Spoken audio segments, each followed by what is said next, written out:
ദീപം ദീപം. ഏവർക്കും സന്ധ്യാദീപത്തിലേക്ക് സ്വാഗതം. പ്രച്ഛന്ന വേഷധാരിയായ രാവണൻ സീതയെ അപഹരിക്കുന്നതും സീതയുടെ വിലാപവും ജടായുവിൻ്റെ വീര്യവും പ്രകടമാകുന്ന ഭാഗമാണ് സീതാപഹരണം. ഈ ഭാഗമാണ് ഇന്ന് ശ്രീ കാവാലം ശ്രീകുമാർ ആലപിക്കുന്നത്. അന്തരം കണ്ടു ദശകന്ധരൻ മദന ബാണാന്ധനായി അവതരിച്ചിടിനാൻ അവനിയിൽ ജടയും വൽക്കലവും ധരിച്ചു സന്യാസിയായി ഉടജാങ്കണേ വന്നു നിന്നിതു ദശാസ്യനും. ഭിക്ഷുവേഷത്തെ പൂണ്ട രക്ഷോനാഥനെ കണ്ടു തൽക്ഷണം മായാസീതാദേവിയും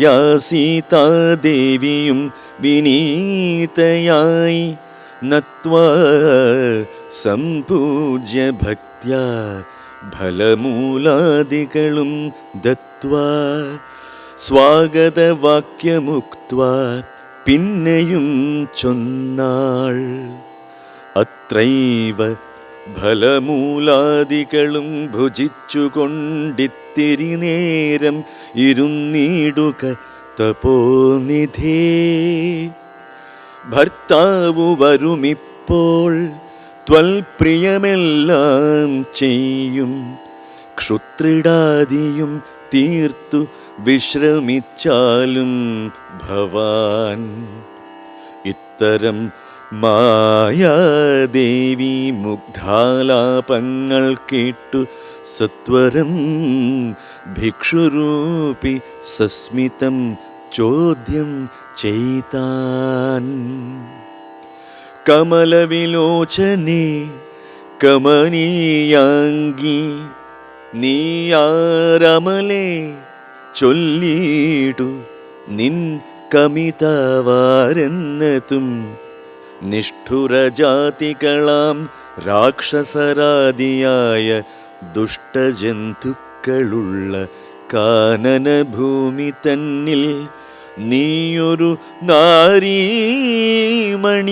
താനേ വാഴുന്നതെന്തൊരായുധപാണികളുമില്ലല്ലോ സഹായമായി. നിന്നുടെ പരമാർത്ഥമൊക്കവേ പറഞ്ഞാൽ ഞാൻ എന്നുടെ പരമാർത്ഥം പറയുന്നുണ്ടു താനും. മേദിനീ സുതയതു കേട്ടുര ചെയ്തിടിനാൾ. മേദിനീപതി വരനാമയോധ്യാധിപതി വാട്ടമില്ലാത്ത ദശരഥനാം നൃപാധിപ ജ്യേഷ്ഠനന്ദനായ രാമൻ അദ്ഭുതവീര്യൻ. തന്നുടെ ധർമ്മപത്നി ജനകാത്മജ ജ്ഞാനോ ധന്യനാമനുജനും ലക്ഷ്മണനെന്നു നാമം. ഞങ്ങൾ മൂവരും പിതുരാജ്ഞയാ തപസ്സിനായി ഇങ്ങു വന്നിരിക്കുന്നു ദണ്ഡകവനം തന്നിൽ 14 കഴിവോളവും വേണം താനുമതിനു പാർത്തിയിടുന്നു സത്യമെന്നറിഞ്ഞാലും. നിന്തിരുവടിയെ ഞാനറിഞ്ഞില്ലേതും പുനരെന്തിനായെഴുന്നള്ളി ചൊല്ലേണം പരമാർത്ഥം. എങ്കിലോ കേട്ടാലും നീ മംഗലശീലേ ബാലേ പങ്കജവിലോചനേ പഞ്ചബാണാധിവാസി പൗലസ്ത്യതനയനാം രാക്ഷസരാജാവു ഞാൻ. ത്രൈലോക്യത്തിങ്കൽ എന്നെ ആരറിയാതെയുള്ളൂ നിർമ്മലേ. കാമപരിതപ്തനായി ചമഞ്ഞു ഞാൻ. നിന്മൂലമതിന്നു നീ പോരേണം മയാ സാകം. ലങ്കയാം രാജ്യം വാനോർ നാട്ടിലും മനോഹരം കിങ്കരനായേൻ തവ ലോകസുന്ദരീ നാഥേ. താപസവേഷം പൂണ്ട രാമനാൽ എന്തു ഫലം, താപമുൾക്കൊണ്ടു കാട്ടിലിങ്ങനെ വസിക്കേണ്ട. ശരണാഗതനായോരെന്നെ നീ ഭജിച്ചാലും അരുണാധരി, മഹാഭോഗങ്ങൾ ഭുജിച്ചാലും രാവണവാക്യമേവം കേട്ടതിഭയത്തോടും ഭാവവൈവർണ്യം പൂണ്ടു ജാനകി ചൊന്നാൾ മന്ദം. കേവലമടുത്തിതു മരണം നിനക്കിപ്പോൾ ഏവം നീ ചൊല്ലുന്നാകിൽ, ശ്രീരാമദേവൻ തന്നാൽ സോദരനോടും കൂടി വേഗത്തിൽ വരുമിപ്പോൾ മേദിനീപതി മമ ഭർത്താര രാമചന്ദ്രൻ. തൊട്ടുകൂടുമോ ഹരിപത്നിയെ, തൊട്ടുകൂടുമോ ഹരിപത്നിയെ ശശത്തിനു. കഷ്ടമായുള്ള വാക്കു ചൊല്ലാതെ മൂഢാത്മാവേ, രാമബാണങ്ങൾ കൊണ്ടു മാറിടം പിളർന്നു നീ ഭൂമിയിൽ വീഴാനുള്ള കാരണമിതു നൂനം. ഇങ്ങനെ സീതാവാക്യം കേട്ടു രാവണനേറ്റം തിങ്ങിയിടും ക്രോധം പൂണ്ടു. സീതാവാക്യം കേട്ടു രാവണനേറ്റം തിങ്ങിയിടും ക്രോധം പൂണ്ടു മൂർച്ഛിതനായ നേരം തന്നുടെ രൂപം നേരെ കാട്ടിനാൻ. മഹാഗിരി സന്നിഭം ദശാനനം വിംശതി മഹാഭുജം അഞ്ജനശൈലാകാരം കാണായ നേരം ഉള്ളിൽ അഞ്ജസാ ഭയപ്പെട്ടു വനദേവതമാരും. രാഘവ പത്നിയെയും തേരതിലെടുത്തു വെച്ചാകാശമാർഗേ ശീഘ്രം പോയിതു ദശാസ്യനും. ഹാ ഹാ രാഘവ രാമ സൗമിത്രേ കാരുണ്യാബ്ധി, ഹാ ഹാ മൽപ്രാണീശ്വര പാഹിമാം ഭയാതുരം. ഇത്തരം സീതാവിലാപം കേട്ടു പക്ഷീന്ദ്രനും സത്വരമുദ്ധാനം ചെയ്തെത്തിനാൻ ജടായുവും. തിഷ്ഠ തിഷ്ഠഗ്രേ മമ സ്വാമി തൻ പത്നിയെയും കട്ടുകൊണ്ടെവിടേക്കു പോകുന്നു മൂഢാത്മാവേ. അധ്വരത്തിങ്കൽ ചെന്നു ശുനകൻ മന്ത്രം കൊണ്ടു ശുദ്ധമാം പുരോടാശം കൊണ്ടുപോകുന്ന പോലെ പദ്ധതി മധ്യേ പരമോദ്ധത ബുദ്ധിയോടും ഗൃധ്രരാജനുമൊരു പത്രവാനായുള്ളൊരു കുധ്രരാജനെപ്പോലെ ബദ്ധവൈരത്തോടതിക്രുദ്ധനായ അഗ്രേ ചെന്നു യുദ്ധവും തുടങ്ങിനാൻ. രാമ രാമ രാമ രാമ രാമ രാമ പാഹിമാം. രാവണന്റെ അഹങ്കാരം, സീത നൽകുന്ന മറുപടി, രാവണനും ജടായുവും തമ്മിൽ നടക്കുന്ന പോര്, സീതയുടെ പശ്ചാത്താപം തുടങ്ങിയ നിരവധി സംഭവങ്ങളുണ്ട് സീതാപഹരണ ഭാഗത്ത്. അവയിലൂടെ നമുക്ക് സഞ്ചരിക്കാം ഇനി. കഴിഞ്ഞ അധ്യായത്തിൽ നമ്മൾ ചർച്ച ചെയ്തത് രാവണൻ മാരീചനെ കണ്ട് തൻ്റെ മനസ്സിലുള്ള പദ്ധതി പറയുകയും മാരീചൻ രാവണന് ധാർമ്മികോപദേശങ്ങളൊക്കെ നൽകുകയും എന്നാൽ അധർമ്മത്തിൽ മനസ്സ് മൂടിപ്പോയിട്ടുള്ള ആ രാവണൻ എല്ലാ ധാർമ്മികമായിട്ടുള്ള ഉപദേശങ്ങളെയും തള്ളിക്കളഞ്ഞ് തൻ്റെ പദ്ധതിക്ക് കൂട്ടുനിന്നിട്ടില്ലെങ്കിൽ എന്നെ ഞാൻ വധിക്കും എന്ന് ഭീഷണിപ്പെടുത്തി മാരീചനെയും കൊണ്ട് പോകുന്ന ഭാഗങ്ങളൊക്കെയാണ്. ശ്രീരാമചന്ദ്രസ്വാമിയെ, ലക്ഷ്മണൻ ഇവരെയൊക്കെ അകറ്റാൻ വേണ്ടിയിട്ട് മാരീചൻ ഒരു സ്വർണ്ണമയമായിട്ടുള്ള മാനിൻ്റെ വേഷമെടുത്തു. കണ്ടാൽ അതിസുന്ദരമായിട്ടുള്ള മാനം ആരുടെയും മനസ്സിനെ ആകർഷിക്കും. മനസ്സിൻ്റെ പ്രത്യേകത അതാണ്. വളരെ പെട്ടെന്ന് ആകർഷണീയമായിട്ടുള്ള വസ്തുക്കളിൽ അത് വീണുപോകും. അതായിരിക്കും ചിലപ്പോൾ നമ്മുടെ നാശത്തിന് കാരണമാവുക. ചഞ്ചല സ്വഭാവമാണ് മനസ്സിന്. മനസ്സ് സദാ ചാടിക്കൊണ്ടിരിക്കും, ഒന്നിന്ന് അടുത്ത വസ്തുവിലേക്ക്, അവിടെ നിന്ന് അടുത്ത വസ്തുവിലേക്ക്.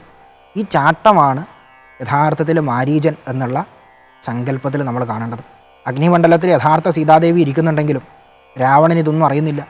ആ സീതാദേവി അപഹരിക്കാൻ വേണ്ടിയിട്ട് രാവണൻ ദൂരെ മാറി നിൽക്കുന്നുണ്ട്. അപ്പോൾ ദേവി മാരീചനെ കണ്ടിട്ട് പറഞ്ഞു, അല്ലയോ ഭർത്താവേ, പ്രാണനാഥ, ഈ മാനിനെ കാണാൻ വളരെ മനോഹരമായിട്ടുണ്ട്. അടുത്തിങ്ങ് വിളിച്ചാൽ ചിലപ്പോൾ വരും, ഒന്ന് വിളിച്ചാൽ ചിലപ്പോൾ വരും. കാരണം അത് ദൂരെ മാറി നിന്ന് കടാക്ഷിച്ച് ഒന്ന് നോക്കി, ഒന്ന് തലയൊക്കെ താഴ്ത്തി പുല്ലൊക്കെ കഴിച്ച് ഭഗവാനോട് വളരെ സൗമ്യമായിട്ട് ഇരിക്കുന്നുണ്ട്. അപ്പോൾ വിളിച്ചാൽ വരുമെന്ന് വിചാരിച്ചു, നമുക്കതിനെ പരിപാലിക്കാം എന്ന് പറഞ്ഞു. അപ്പോൾ ഭഗവാനോട് പിടിച്ചു വരാൻ പറഞ്ഞു അതിനെ. അപ്പോഴും ലക്ഷ്മണൻ പറയുന്നുണ്ട്, ഇത് മാരീചനായിരിക്കും. ക്രൂരന്മാരായിട്ടുള്ള രാക്ഷസന്മാരുടെ മായാജാലം, അവരുടെ ചതി എപ്പോഴും നമ്മൾ കാട്ടിൽ കരുതിയിരിക്കണം. അവരത്രയും ശക്തരാണ്, മായായുദ്ധത്തിൽ ശക്തരാണ്, മായാവികളാണ്. ഇത് മാരീചനാണെന്ന് പറയുമ്പോൾ ദേവി അതൊന്നും കണക്കിലെടുക്കുന്നില്ല. മനസ്സിൻ്റെ സ്വഭാവത, ആഗ്രഹങ്ങളിൽ കുടുങ്ങിപ്പോയി കഴിഞ്ഞാൽ അത് പിന്നെ മറ്റൊന്നിനെയും ശ്രദ്ധിക്കില്ല. അത്രയ്ക്ക് ശക്തമായിട്ടുള്ള കയറാണ് ഈ ആഗ്രഹങ്ങൾ. എപ്രകാരമാണോ ആഗ്രഹങ്ങൾ ഭഗവാന് സമർപ്പിക്കാണ്ട് ഇരിക്കണത്, ആ ആഗ്രഹങ്ങൾ മുഴുവൻ നമ്മളെ ചുറ്റി വരികണ കയറായിട്ട് മാറും. ആ കയറിൽ നിന്ന് പിന്നെ രക്ഷപ്പെടുക എന്നുള്ളത് അസാധ്യമാണ്. അതുകൊണ്ടാണ് ആഗ്രഹങ്ങൾ ഭഗവാന് സമർപ്പിക്കുക എന്ന് പറയുന്നത്. അതിൻ്റെ താല്പര്യത മാരീചൻ നമ്മളെ പഠിപ്പിക്കുന്നത്, ഓർമ്മിപ്പിക്കുന്നത് ആഗ്രഹങ്ങളെ ഭഗവാന് സമർപ്പിക്കുക, മനോകാമനകളിൽ മുഴുകിപ്പോവാണ്ടിരിക്കുക, സദാ ഭഗവാനെ മനസ്സിൽ ഉറപ്പിക്കുക എന്നുള്ളതാണ്. അവസാനം സീതാദേവിയുടെ നിർബന്ധത്തിന് വഴങ്ങി ഭഗവാൻ പോയി. ലക്ഷ്മണനോട് ദേവിയെ നോക്കാൻ വേണ്ടിയിട്ട് പറഞ്ഞു. ഭഗവാനെ ദൂരേക്ക് കൊണ്ടുപോയി. അവസാനം മാരീചൻ മരിച്ചു വീഴുന്ന സമയത്ത് രാമൻ്റെ ശബ്ദത്തിലാണ് കരയണത്, ശ്രീരാമചന്ദ്രസ്വാമിയുടെ ശബ്ദത്തിൽ. ലക്ഷ്മണനറിയാം ഭഗവാന്റെ ശബ്ദമല്ല അത്, മാരീചൻ്റെ ശബ്ദമാണ്. എന്നാലും ദേവിയുടെ ക്രൂരമായിട്ടുള്ള വാക്കുകൾ സഹിക്കാൻ വയ്യാണ്ട് ലക്ഷ്മണനും ഭഗവാനെ അന്വേഷിച്ചിട്ട് പോയി. ആ സമയത്താണ് രാവണൻ വരുന്നത്. ഒരു ഭിക്ഷുവിൻ്റെ വേഷത്തിൽ വരിക. ഒരു ദേവിയോട് പറഞ്ഞു, നീ ആരാ ചോദിക്കുകയാണ്, നീ ആരാ, ഈ കാട്ടിൽ ഒറ്റയ്ക്ക് എന്താ ചെയ്യുന്നതെന്ന് ചോദിച്ചപ്പോൾ പറഞ്ഞു, എൻ്റെ ഭർത്താവ് ശ്രീരാമചന്ദ്രസ്വാമി, അദ്ദേഹത്തിൻ്റെ അനുജനായിട്ടുള്ള ലക്ഷ്മണൻ ഒരു മാനിനെ പിടിക്കാൻ പോയിട്ടുണ്ട്, ഇപ്പോഴും പിടിച്ചു കൊണ്ടുവരും. ഭർത്താവ് വന്നു കഴിഞ്ഞാൽ അങ്ങേക്ക് വേണ്ടുന്ന കാര്യങ്ങളൊക്കെ അദ്ദേഹം ചെയ്തു തരും എന്ന് പറഞ്ഞു. എന്നിട്ട് തൻ്റെ വൃത്താന്തം മുഴുവൻ പറഞ്ഞു. ദശരഥ മഹാരാജാവിൻ്റെ പുത്രനായിട്ടുള്ള രാമൻ, അദ്ദേഹത്തിൻ്റെ പത്നിയാണ് ഞാൻ, അദ്ദേഹത്തിൻ്റെ അനുജനായിട്ടുള്ള ലക്ഷ്മണനോടും കൂടി ഞങ്ങൾ 3 പേര് പിതാവിൻ്റെ ആജ്ഞയാലെ തപസ്സിനായിട്ട് ഇങ്ങോട്ട് വന്നതാണ്. ആ സമയത്താണ് രാവണൻ തൻ്റെ തനി സ്വരൂപം കാണിക്കുന്നത്. ഞാൻ ദശാസ്യനായിട്ടുള്ള രാവണനാണ് എന്ന് പറഞ്ഞു. പൗലസ്ത്യൻ്റെ തനയനായിട്ട് പുലസ്ത്യ മഹർഷിയുടെ പുത്രൻ വിശ്രവസ്, ആ വിശ്രവസിൻ്റെ മകനായിട്ടുള്ള രാവണനാണ് ഞാൻ. എന്നെ ഈ 3 ലോകത്ത് അറിയാത്തുള്ളതാരാ? അതുകൊണ്ട് നീ എന്ത് ചെയ്യുക, ഈ രാമനെ വിട്ടിട്ട് താപസവേഷമൊക്കെ ധരിച്ചിട്ടുള്ള ഈ രാമനെ കൊണ്ട് എന്താ ഫലം? അതുകൊണ്ട് എന്നെ സ്വീകരിക്കുക എന്ന് പറഞ്ഞു. ദേവി ആകെ ക്രുദ്ധയായി. എന്നിട്ട് പറഞ്ഞു, നിൻ്റെ മരണം അടുത്തു, നിൻ്റെ നാശം അടുത്തു, അതുകൊണ്ടാണ് നീ കാര്യങ്ങൾ പറയുന്നത്, നാശത്തിനുള്ള കാര്യമാണ് നീ പറയുന്നത്. ആ കാര്യങ്ങൾ, ആ ചിന്തകൾ മനസ്സിൽ നിന്ന് ഒഴിവാക്കിക്കോളൂ, ഇല്ലെങ്കിൽ മൃത്യുവിൻ്റെ വക്ത്രത്തിൽ പ്രവേശിച്ചിട്ട് ഇരിക്കുന്ന അവസ്ഥയാണ് നിനക്ക്. പക്ഷേ ദേവിയെ ബലാത്കാരമായിട്ട് രാവണൻ കൊണ്ടുപോകുന്ന സമയത്താണ് ജടായു വരുന്നത് ദേവിയെ രക്ഷിക്കാൻ വേണ്ടിയിട്ട്. ശക്തമായിട്ട് തൻ്റെ നഖങ്ങൾ കൊണ്ട് ജടായു രാവണനെയും രാവണൻ്റെ തേരിനെയും ഒക്കെ തകർത്തു. പക്ഷേ സാനം ഭഗവാൻ ശ്രീപരമേശ്വരൻ രാവണന് കൊടുത്തിട്ടുള്ള ചന്ദ്രഹാസം കൊണ്ട് രാവണൻ ആ ധീരനായിട്ടുള്ള പക്ഷിയുടെ ചിറകുകൾ അരിഞ്ഞു വീഴ്ത്തി. ആ സമയത്ത് ജടായുവിന് ദേവി കൊടുക്കണ ഒരു വരണ്ട്, എൻ്റെ പതിയായിട്ടുള്ള രാമചന്ദ്രസ്വാമിയോട് കാര്യങ്ങൾ പറഞ്ഞ് എൻ്റെ വൃത്താന്തം മുഴുവൻ പറഞ്ഞ് അല്ലാണ്ട് നിനക്ക് മരണം ഉണ്ടാവില്ല, അത് കഴിഞ്ഞ് നീ എന്ത് ചെയ്യും, മോക്ഷത്തെ പ്രാപിക്കും എന്ന് പറഞ്ഞ് ദേവി വരം കൊടുത്തു. ആ ദേവിയും കൊണ്ട് രാവണൻ ദക്ഷിണ ദിക്ക് നോക്കിയിട്ട് പോയി. ഈ ഭാഗത്ത് ശ്രദ്ധിക്കേണ്ട കാര്യം, മനസ്സ് സുസ്ഥിരമായിട്ട് വെക്കേണ്ടത്, മനസ്സിനെ ശക്തിപ്പെടുത്തേണ്ടത് അത്യാവശ്യമാണ്. ദുർബലമായിട്ടുള്ള മനസ്സ് സദാ ചഞ്ചലമായിക്കൊണ്ടിരിക്കും. എവിടെയാണോ ഭഗവാനിൽ ഉറക്കാത്ത മനസ്സുള്ളത് അത് സദാ ചലിച്ചുകൊണ്ടിരിക്കും, അതിന് സ്ഥിരത ഉണ്ടാവില്ല. അത് ഒന്നിന്ന് അടുത്ത കൊമ്പിന്ന് അടുത്ത കൊമ്പിലേക്ക് ചാടിക്കൊണ്ടിരിക്കണ കുരങ്ങിനെ മാതിരി അത് ചഞ്ചലായിക്കൊണ്ടിരിക്കും. ആ മനസ്സിനെ പിടിച്ചു കെട്ടുക, അതിനു വേണ്ടിയിട്ടാണ് യഥാർത്ഥത്തിൽ രാമനാമം നമുക്ക് തന്നിട്ടുള്ളത്.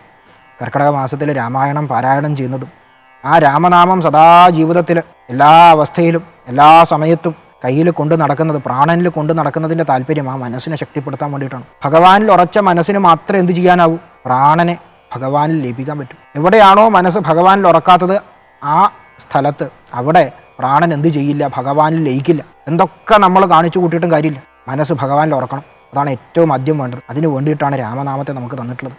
ആ രാമനാമത്തെ സദാ നാക്കിൽ പ്രാണനിൽ മനസ്സിൽ കൊണ്ട് നടക്കാൻ നമുക്ക് ഭഗവാൻ അനുഗ്രഹം തരട്ടെ എന്ന് മാത്രം പ്രത്യാശിച്ചുകൊണ്ട് നിർത്തുന്നു. ഹരി ഓം തത്സത്.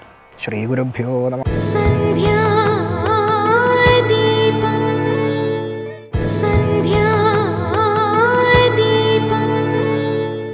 ലക്ഷ്മണരേഖയെക്കുറിച്ചാണ് ഇന്നത്തെ രാമകഥാമൃതം വിവരിക്കുന്നത്. കേൾക്കാം. എല്ലാവർക്കും ഹൃദയം നിറഞ്ഞ നമസ്കാരം.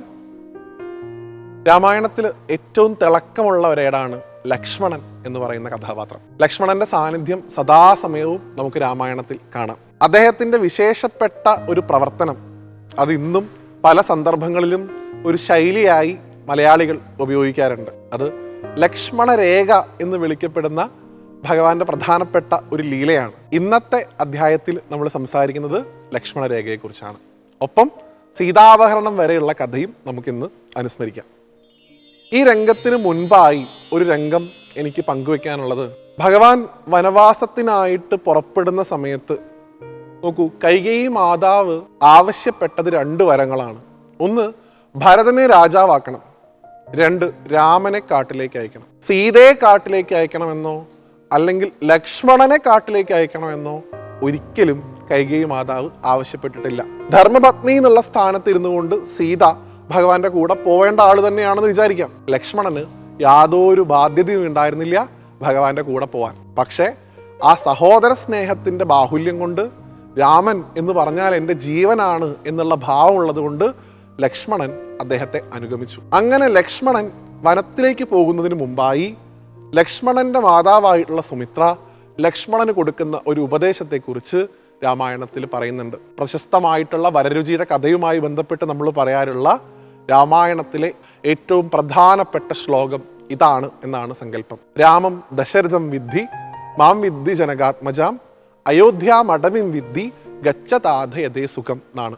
നീ വനത്തിലേക്ക് പോകുമ്പോൾ പ്രിയപ്പെട്ട മകനെ, സാക്ഷാൽ ശ്രീരാമനെ നീ നിന്റെ അച്ഛനായിട്ട് കണ്ടുകൊള്ളുക, ജാനകിയെ ഞാനായിട്ട് കണ്ടുകൊള്ളുക, നിങ്ങൾ താമസിക്കുന്ന ആ കാട് അത് അയോധ്യയാണ് എന്ന് സങ്കല്പിക്കുക. എൻ്റെ പ്രിയപ്പെട്ട മകനെ, നീ സന്തോഷത്തോടുകൂടി പോയി വരൂ എന്ന് പറഞ്ഞ ഒരമ്മ രാമായണത്തിലുണ്ട്. അവരുടെ പേര് സുമിത്ര എന്നാണ്. അതുകൊണ്ടായിരിക്കണം രാമായണത്തിൽ പല ദിക്കിലും ലക്ഷ്മണ എന്നുള്ള ശബ്ദത്തിനോടൊപ്പം തന്നെ സൗമിത്രേ എന്നുകൂടി ലക്ഷ്മണനെ വിളിക്കുന്നത് നമുക്ക് കാണാം. അങ്ങനെയുള്ള ഒരു അമ്മയുടെ മകനാണ് ലക്ഷ്മണൻ. ആ ലക്ഷ്മണനാണ് ഭഗവാന്റെ കൂടെ സദാസമയവും ഊണില്ലാതെ ഉറക്കമില്ലാതെ സഞ്ചരിച്ചത്. മായപ്പൊന്മാന്റെ പുറകെ ഭഗവാൻ ആ മാനിനെ പിടിക്കാനായി പോയ സമയത്ത് ലക്ഷ്മണനെയാണ് സീതാദേവിയുടെ സുരക്ഷിതത്വം ഏൽപ്പിക്കുന്നത്. സ്വന്തം അമ്മയായിട്ടല്ലാതെ ദേവിയെ അന്നേ വരെ ലക്ഷ്മണൻ കണ്ടിട്ടില്ല. അതുകൊണ്ട് തന്നെ സ്വന്തം അമ്മ എന്നുള്ള ഭാവത്തിൽ പുറത്ത് കാവൽ നിൽക്കുന്നു ലക്ഷ്മണൻ. ആ സമയത്താണ് മായാവിയായിട്ടുള്ള മാരീചന്റെ ഉറക്കെയുള്ള കരച്ചിൽ, അനിയാ ലക്ഷ്മണ എന്നെ രക്ഷിക്കൂ എന്നുള്ളത്. ആ കരച്ചിൽ കേൾക്കുന്നതോടുകൂടി സീതാദേവിയുടെ മനസ്സിലുണ്ടാവണ സംഘർഷങ്ങൾ, തൻ്റെ ഭർത്താവിന് എന്തെങ്കിലും അപകടം പിണഞ്ഞിട്ടുണ്ടാവുമോ എന്നുള്ള ആ ഭാര്യയുടെ ചിന്ത, അത് ലക്ഷ്മണനെ ആ ദിക്കിലേക്ക് അയക്കാൻ ദേവിയെ പ്രേരിപ്പിക്കുന്നു. എന്നാൽ തൻ്റെ ജ്യേഷ്ഠന്റെ പോരാട്ട വീര്യത്തിൽ അത്യധികം വിശ്വാസമുണ്ടായിരുന്ന ലക്ഷ്മണസ്വാമി ഇത് ആ രാക്ഷസന്റെ മായയാണ് എന്ന് ദേവിയെ പറഞ്ഞു മനസ്സിലാക്കാൻ ശ്രമിക്കുന്നു. പക്ഷേ ചപലമായിട്ടുള്ള മനസ്സുള്ള സീതാദേവി ആ വാക്കുകൾ ചെവി കൊടുക്കുന്നില്ല എന്ന് മാത്രമല്ല, പിന്നീട് സീത സംസാരിക്കുന്നത് നമ്മൾ ഇതുവരെ കേൾക്കാത്ത ഒരു ഭാഷയിലാണ്. സ്വന്തം അമ്മയെപ്പോലെ മാത്രം സീതയെ കണ്ടിട്ടുള്ള ലക്ഷ്മണന്റെ മുഖത്ത് നോക്കി സീത പറയുന്ന വാക്കുകൾ ആ പാവം ലക്ഷ്മണസ്വാമിയുടെ മനസ്സ് കീറി മുറിക്കുന്ന തരത്തിലുള്ളതായിരുന്നു. നിന്റെ ഉദ്ദേശം എന്നെ കൂടി തട്ടിയെടുക്കാം എന്നുള്ളതാണ്, നീയും രാക്ഷസന്മാരും തമ്മിലുള്ള പങ്കുകച്ചവടമാണിത് എന്ന് തുടങ്ങി ഒരിക്കലും ഒരു സഹോദരന്റെ മുഖത്ത് നോക്കി പറയാൻ പാടില്ലാത്ത വാക്കുകളാണ് ദേവി അവിടെ സംസാരിക്കുന്നത് മുഴുവൻ. ഒരു പരിധി വരെയൊക്കെയാണ് അത്തരത്തിലുള്ള വാക്കുകളൊക്കെ കേട്ടു നിൽക്കാനുള്ള ത്രാണി ലക്ഷ്മണന് ഉണ്ടായിരുന്നുള്ളൂ എന്ന് തോന്നുന്നു. അതുകൊണ്ടായിരിക്കാം അദ്ദേഹം ദേവിയുടെ വാക്കുകൾ കേട്ട് അത്യധികം നിർബന്ധിതനായി ആ ഭാഗത്തേക്ക് പോകാനായി തയ്യാറെടുക്കുന്നത്. തന്നെ ഏൽപ്പിച്ച ആ ഉത്തരവാദിത്തം, തൻ്റെ ചേട്ടത്തി അമ്മയുടെ സുരക്ഷിതത്വം എന്നുള്ള ഉത്തരവാദിത്തം, അതപ്പോഴും അദ്ദേഹം മറന്നില്ല. തൻ്റെ കയ്യിലുള്ള ആ ദിവ്യാസ്ത്രം കൊണ്ട് ഒരു രേഖ ആ ആശ്രമത്തിന് മുമ്പിലായി ലക്ഷ്മണൻ വരയ്ക്കുന്നു. അമ്മയോട് കാല് പിടിച്ച് അപേക്ഷിക്കുന്നു, ദയവായി ഈ രേഖയ്ക്ക് ഇപ്പുറത്തേക്ക് അമ്മ കടക്കരുത്, ഇതിനപ്പുറത്ത് വന്ന് ഒരാൾക്കും അമ്മയെ ഒന്നും ചെയ്യാൻ സാധിക്കില്ല എന്നുള്ള ഒരു വാക്കുകൂടെ പറഞ്ഞാണ് ലക്ഷ്മണൻ അവിടെ നിന്ന് പോകുന്നത്. പക്ഷേ ഭർത്താവിനോടുള്ള അതിയായ സ്നേഹം കാരണം ആ വാക്കുകളൊന്നും തന്നെ ഹൃദയത്തിലേക്കോ ശിരസിലേക്കോ എടുക്കാൻ പറ്റിയ ഒരു മാനസികാവസ്ഥയിലായിരുന്നില്ല സീതാദേവി.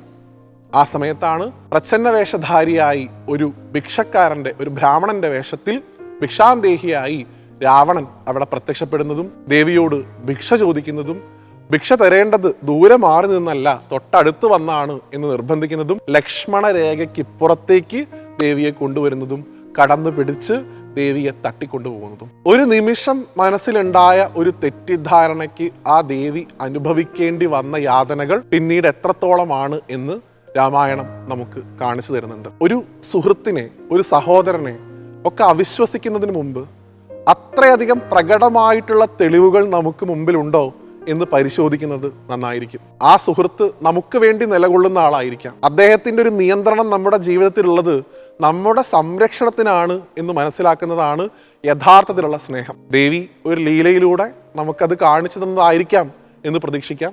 എന്തായാലും എപ്പോഴും മനസ്സിൽ ഒരു ലക്ഷ്മണരേഖ നിരന്തരം സൂക്ഷിക്കുന്നത് വളരെ നല്ലതാണ്. ധർമ്മത്തിനപ്പുറത്തേക്ക് നമ്മുടെ മനസ്സ് കടന്നു ചെല്ലാതിരിക്കാൻ ആ ലക്ഷ്മണരേഖ നമ്മളെ സഹായിക്കട്ടെ എന്ന് മാത്രം പ്രാർത്ഥിച്ചുകൊണ്ട് അടുത്ത അധ്യായത്തിൽ വീണ്ടും കാണുന്നവരെ എല്ലാവർക്കും നന്ദി, നമസ്തേ.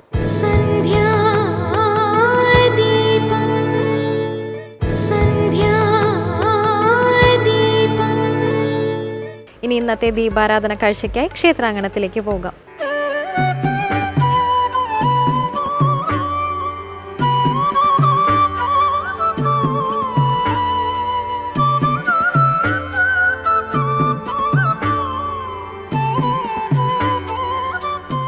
സർവ ഐശ്വര്യപ്രദായകനായ സാക്ഷാൽ ശ്രീ ലക്ഷ്മണസ്വാമി ഭക്തർക്ക് സർവ്വ അനുഗ്രഹങ്ങളും ചൊരിഞ്ഞു കുടികൊള്ളുന്ന ക്ഷേത്രസ്ഥാനമത്രേ വെന്നിമല ശ്രീരാമ ലക്ഷ്മണസ്വാമി ക്ഷേത്രം.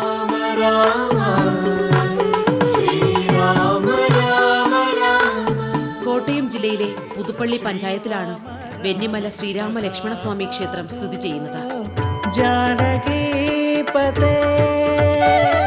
ശ്രീരാമ രാമ മഹാബാഹോ ജാനകി.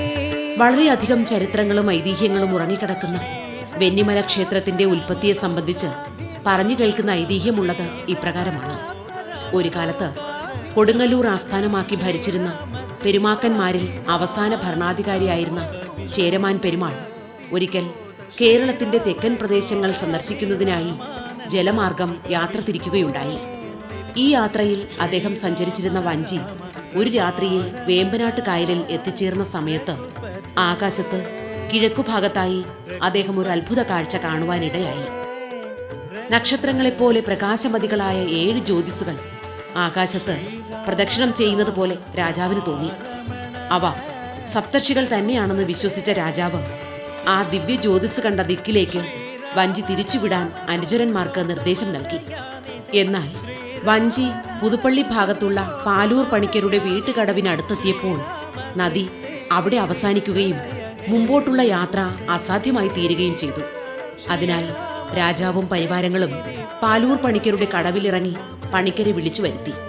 പണിക്കർ എത്തിയ നേരം രാജാവ് തന്റെ ആഗമനോദ്ദേശം അദ്ദേഹത്തെ ധരിപ്പിക്കുകയും താമസം കൂടാതെ ആ സ്ഥലത്തേക്ക് പുറപ്പെടുന്നതിന് വേണ്ട സന്നാഹങ്ങൾ ചെയ്യുന്നതിന് കൽപ്പിക്കുകയും ചെയ്തു. രാജാവും പരിവാരങ്ങളും പണിക്കരുടെ നിർദ്ദേശമനുസരിച്ച് വനം വെട്ടിത്തെളിച്ച് മുമ്പോട്ടുള്ള തങ്ങളുടെ പ്രയാണം തുടർന്നു. മാർഗമധ്യേ പണിക്കർ രാജാവിനോട് വിജയാദ്രിയുടെ മാഹാത്മ്യത്തെപ്പറ്റി വർണ്ണിച്ചുകൊണ്ടിരുന്നു. തങ്ങൾ നിൽക്കുന്ന സ്ഥലത്തു നിന്നും 2-3 നാഴിക കിഴക്കായി വിജയാദ്രി എന്ന് പ്രസിദ്ധമായ ഒരു മലയുണ്ടായിരുന്നുവെന്നും അവിടെ പുരാണിക കാലത്ത് കപില മഹർഷിയെപ്പോലെ ദിവ്യന്മാരായ മുനീശ്വരന്മാർ തപസ്സു ചെയ്തിരുന്നുവെന്നും ആ മുനിമാർ സ്വയംഭൂവായിരുന്ന വിഷ്ണുവിനെ ആരാധിച്ചു പോന്നിരുന്നുവെന്നും പണിക്കർ രാജാവിനോട് വർണ്ണിച്ചു. ഒരിക്കൽ ഇരവി എന്ന ഒരു വനവേടൻ വിജയാദ്രിയുടെ ഉപരിതലത്തിൽ ഒരു ഭാഗത്തായി പാര ഉപയോഗിച്ച് മരുന്നു മാന്തിക്കൊണ്ടിരുന്നപ്പോൾ അവിചാരിതമായി ആ ഭൂമിയിൽ നിന്നും രക്തപ്രവാഹമുണ്ടാവുകയും ഭയന്നു വിറച്ച ഇരവി ആൾക്കാരെ വിളിച്ചുകൂട്ടുകയും ചെയ്തു. പണ്ട് മുനിവര്യന്മാർ ആരാധിച്ചു പോന്നിരുന്ന വിഷ്ണു വിഗ്രഹം മണ്ണിനടിയിൽ കാണുമെന്നും പാര അതിൽ സ്പർശിച്ചതിനാലാണ് രക്തപ്രവാഹമുണ്ടായതെന്നും അവർ വിശ്വസിച്ചു പോന്നു. തനിക്ക് ആ സ്ഥലമാണ് കാണേണ്ടത് എന്ന് പറഞ്ഞ രാജാവ് പണിക്കരോടൊപ്പം യാത്ര തുടർന്നു. വിജയാദ്രി മുകളിലെത്തി ഏറെ നേരത്തെ വിശ്രമത്തിനു ശേഷം ഇരവിയെയും കൂട്ടി രക്തപ്രവാഹമുണ്ടായ സ്ഥലം രാജാവ് സന്ദർശിച്ചു. ഈ അവസരത്തിൽ പ്രസ്തുത സ്ഥലത്ത് ഒരു ക്ഷേത്രം പണികഴിപ്പിക്കണമെന്ന് തന്നോട് ആരോ പറയുന്നത് പോലെ തോന്നിയ രാജാവ് അതിനുള്ള കൽപ്പന പുറപ്പെടുവിക്കുകയുണ്ടായി. രാജാവിന്റെ ആജ്ഞാശക്തി കൊണ്ടും ഏവരുടെയും സഹായ സഹകരണങ്ങൾ കൊണ്ടും ക്ഷേത്ര നിർമ്മാണം കുറച്ചു നാൾ കൊണ്ട് പൂർത്തിയായി. പ്രതിഷ്ഠയ്ക്കായി കൃഷ്ണശിലയിൽ നിർമ്മിച്ച ചതുർഭുജ വിഷ്ണു വിഗ്രഹവും തയ്യാറായി. സീതയാ സാർത്ഥം ഹൃദി വസിക്ക സദാ ഭവാൻ സീതാവല്ലഭ ജഗന്നായക ദാശരഥേ. നടക്കുമ്പോഴും ഇരിക്കുമ്പോഴും ഒരേടത്ത് കിടക്കുമ്പോഴും ഭുജിക്കുമ്പോഴും വേണ്ട നാനാകർമ്മങ്ങൾ അനുഷ്ഠിക്കുമ്പോൾ സദാകാലം മാനസേ ഭവദ്രൂപം തോന്നേണം ദയാംബുധേ. നാനാകർമ്മങ്ങൾ തന്നെ ദർശിച്ച് സായൂജ്യമടയാനെത്തുന്ന ഭക്തജനങ്ങൾക്ക് എല്ലാവിധ അനുഗ്രഹാശിസുകളും ചൊരിഞ്ഞ് ഒരു ഗ്രാമത്തിന്റെ ആകെ ദേവനായി വാഴുകയാണ് വെന്നിമലയിൽ ലക്ഷ്മണസ്വാമി. ഇന്നത്തെ സന്ധ്യാദീപം ഇവിടെ പൂർണ്ണമാകുന്നു. ഏവർക്കും നന്ദി.